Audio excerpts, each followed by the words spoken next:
La combinación de café a la hora de leer es bárbara. Pero cuando uno va hacia... Esto pasa.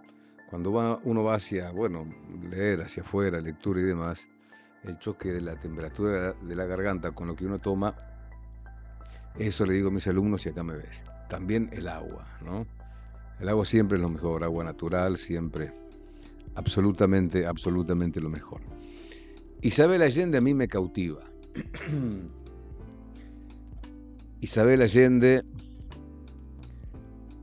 me seduce, me gusta, me lleva. No, está siempre espléndida, no pierde vigencia. Es una mujer como tantas otras, por otra parte, que están aquí ahora, en este tiempo, en su tiempo, pero aquí ahora con la finura, la belleza, la sensualidad de este su tiempo, en este aquí y ahora. Encontré este cuento que se llama Lo más olvidado del olvido. Ella se dejó acariciar silenciosa, gotas de sudor en la cintura, olor a azúcar tostada en su cuerpo quieto, como si adivinara que un solo sonido podía hurgar en los recuerdos y echarlo todo a perder, haciendo polvo ese instante en que él era una persona como todas, un amante casual que conoció en la mañana, otro hombre sin historia, atraído por su pelo de espiga, su piel pecosa o la sonajera profunda de sus brazaletes de gitana, otro que la abordó en la calle y echó a andar con ella sin rumbo preciso, comentando del tiempo, del tráfico, observando la multitud, con esa confianza un poco forzada de los compatriotas en tierra extraña, un hombre sin tristeza, sin rencores, sin culpas, limpio como el hielo, que deseaba sencillamente pasar el día con ella, vagando por librerías y parques, tomando un café, celebrando el azar de haberse conocido, hablando de nostalgias antiguas, de cómo era la vida cuando ambos crecían en la misma ciudad, en el mismo barrio, cuando tenían 14 años. ¿Te acordás?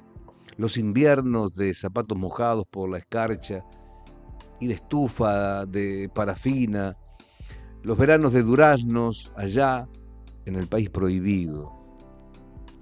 Tal vez se sentía un poco sola o le pareció que era una oportunidad para hacer el amor sin preguntas, y por eso al final de la tarde, cuando ya no había más pretextos para seguir caminando, ella lo tomó de la mano y lo condujo a su casa. Compartía con otros exiliados un apartamento sórdido en un edificio amarillo al final de un callejón lleno de tarros de basura.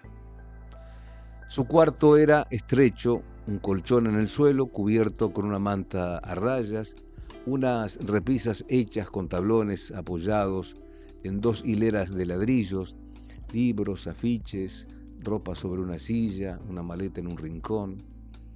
Allí ella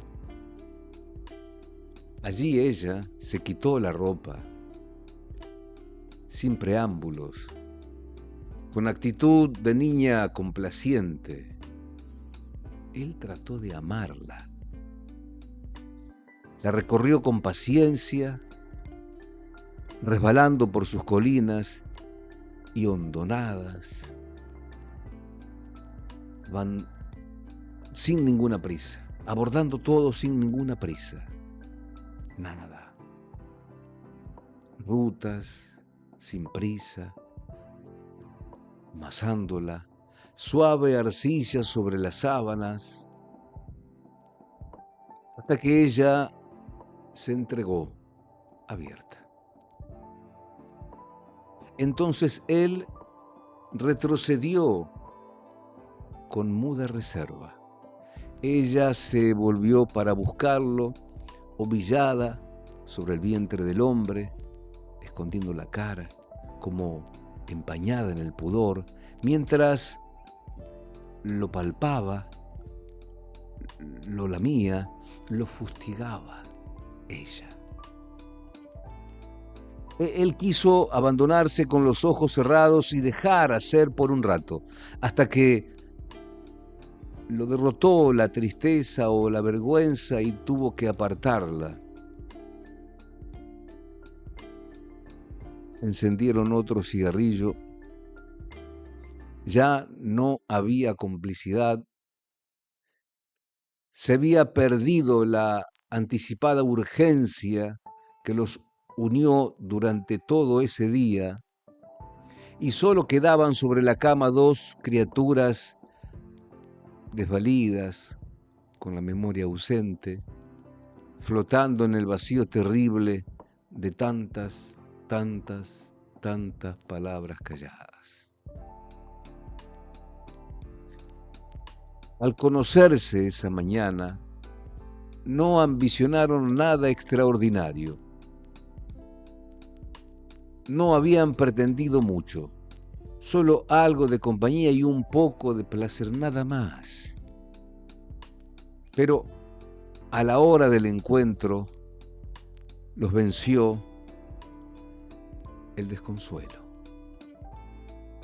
A la hora del encuentro los venció el desconsuelo. Estamos cansados, sonrió ella, pidiendo disculpas por esa pesadumbre instalada entre los dos. En un último empeño de ganar tiempo, él tomó la cara de la mujer entre sus manos y le besó los párpados.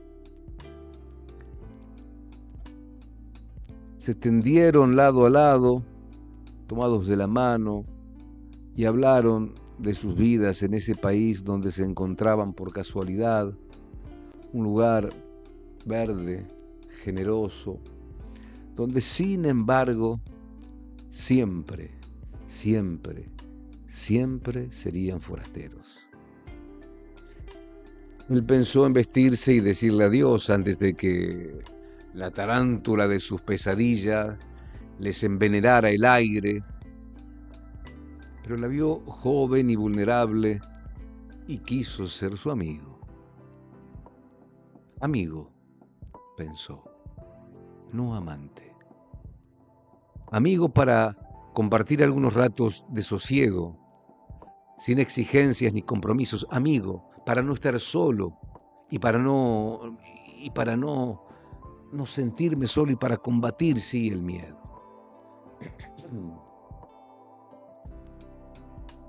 No se decidió a partir ni a soltarle la mano, un sentimiento cálido y blando, una tremenda compasión por sí mismo y por ella, le hizo arder los ojos. Se infló la cortina como una vela y ella se levantó a cerrar la ventana, imaginando que la oscuridad podía ayudarlos a recuperar las ganas de estar juntos y el deseo de abrazarse. Pero no fue así. Él necesitaba ese retazo de luz de la calle porque si no se sentía atrapado de nuevo en el abismo de los 90 centímetros sin tiempo de la celda, fermentando en sus propios excrementos de mente.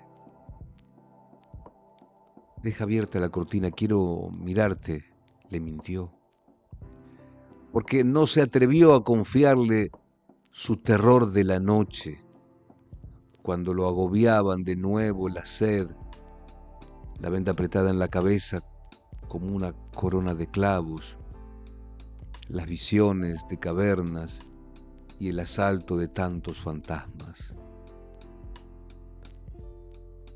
No podía hablarle de eso, porque una cosa lleva a la otra y se acaba diciendo lo que nunca se ha dicho.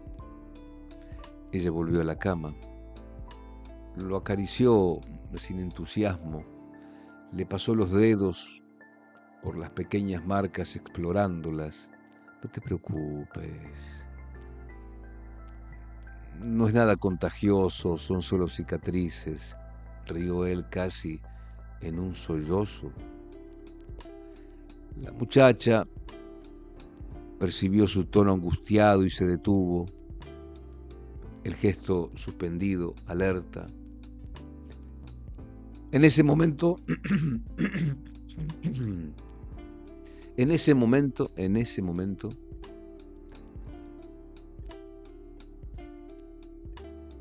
se pusieron en contacto otras cosas.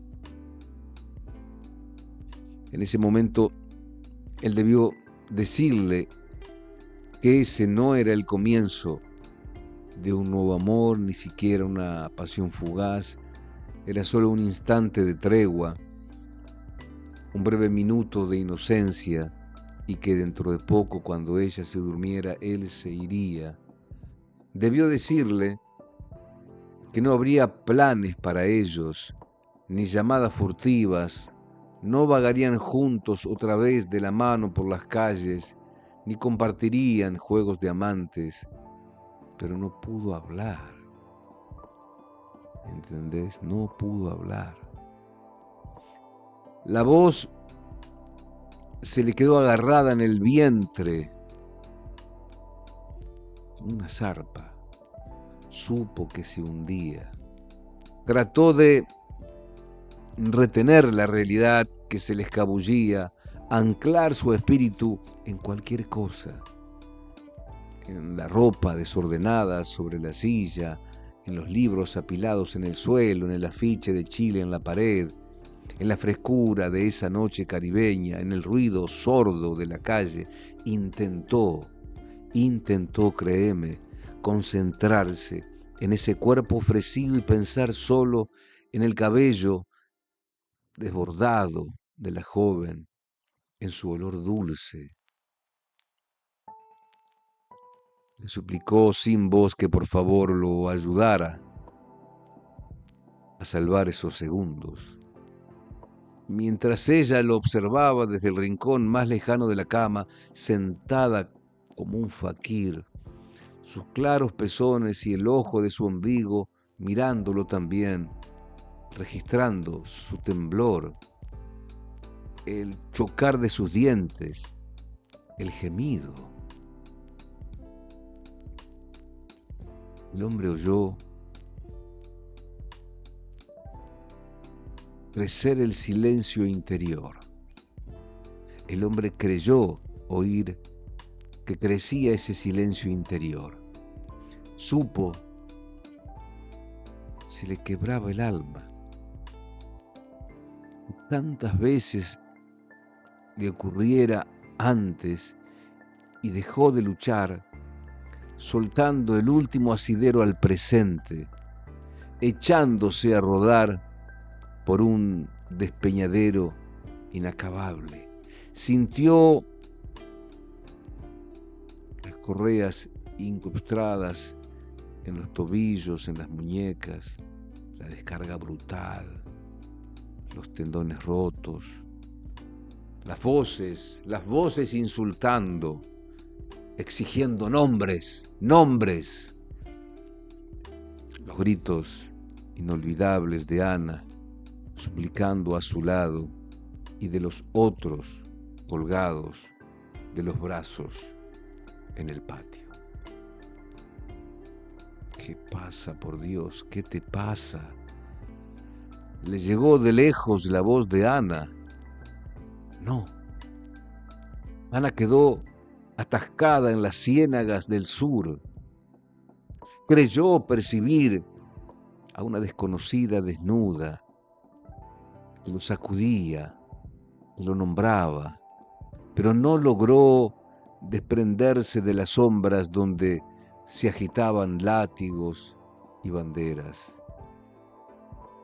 Encogido, intentó controlar las náuseas, comenzó a llorar por Ana y por los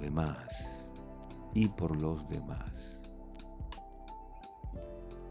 ¿Qué pasa? ¿Qué pasa? Otra vez la muchacha llamándolo desde alguna parte. Nada, abrázame, rogó, y ella se acercó tímida, lo envolvió en sus brazos, lo arrulló como a un niño, lo besó en la frente, le dijo, llorá, dale, llorá, llorá. Lo tendió de espaldas sobre la cama y se acostó crucificada sobre él. Permanecieron, qué decirte, 1000 años abrazados así, hasta que lentamente se alejaron las alucinaciones y él regresó a la habitación para descubrirse vivo a pesar de todo, respirando, latiendo, con el peso de ella sobre su cuerpo, la cabeza de ella descansando sobre su pecho, los brazos, las piernas de ella sobre los suyos. Dos huérfanos aterrados. Y en ese instante, como si lo supiera todo, ella le dijo que el miedo es más fuerte que el deseo. Ella le dijo que el miedo es más fuerte que el deseo, que el amor, el odio, la culpa, la rabia. Que el miedo es más fuerte que la lealtad.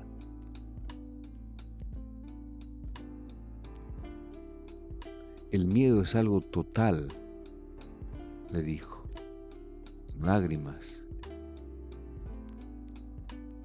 Todo se detuvo para el hombre.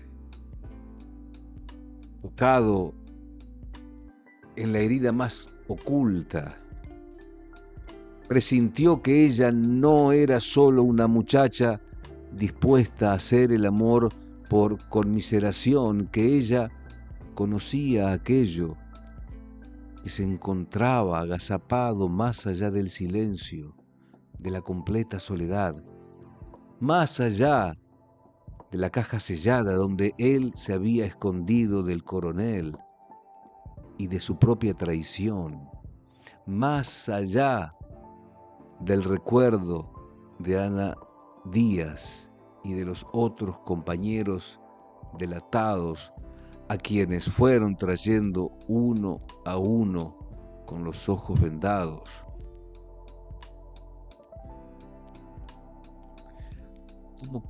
¿Cómo puede saber ella todo eso? La mujer se incorporó, su brazo delgado se recortó contra la bruma de la clara ventana, buscando a tientas el interruptor, encendió la luz y se quitó uno a uno los brazaletes de metal que cayeron sin ruido sobre la cama.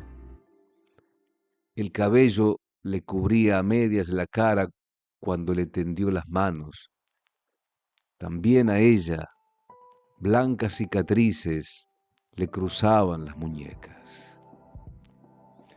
Durante un interminable momento, él las observó inmóvil hasta comprenderlo todo. Amor. Y verla atada con las correas sobre la parrilla eléctrica, y entonces pudieron abrazarse y llorar.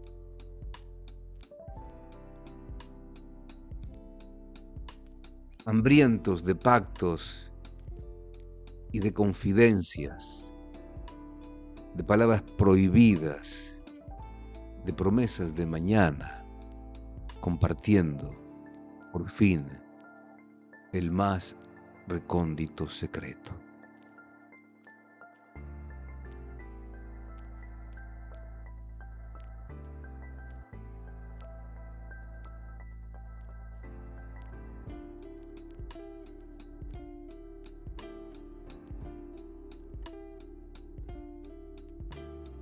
Nada es casual, nada es casual,